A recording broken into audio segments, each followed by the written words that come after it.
Haven't noticed. It's a deep freezer outside. I'm sure you have noticed, but woo! And with these below freezing temps, it's important to prepare your home to bear the Arctic blast. Kit Hanley has some tips and tricks to help you avoid costly damage and ensure your family stays also warm. Kit, good morning.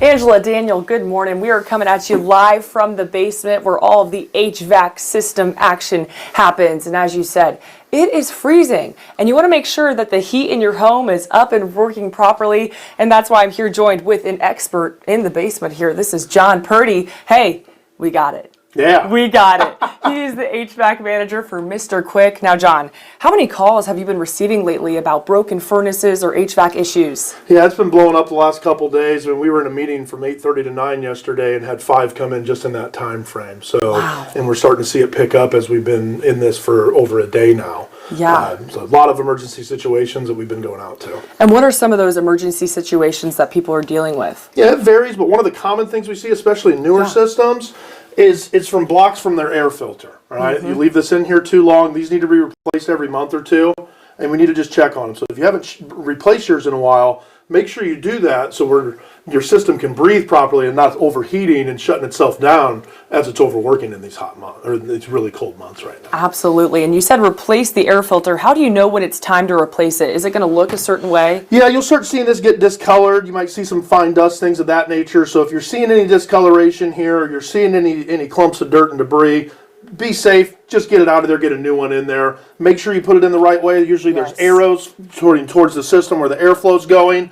If in doubt, these metal grates typically are going to go towards the system. That just protects it from getting pulled in there, and then so it's seated properly and can do its simple job of filtering the furnace. Yeah, it fits right in there. Absolutely. Thank you for showing us that. Yeah. Now, there was another tip you gave earlier when it comes to the thermostat. Yeah. What was that?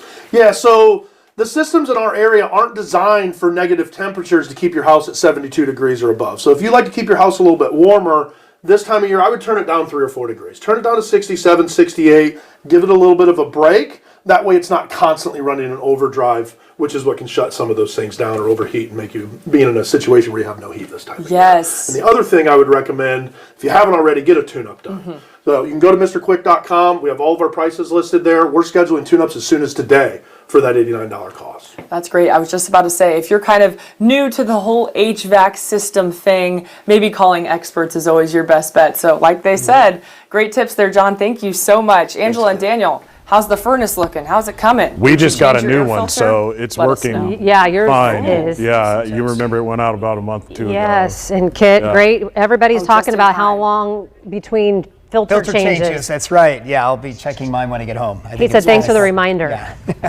I think it's been a couple of months, so I better change it. I think so Usually too. I'm pretty good on that, but you know.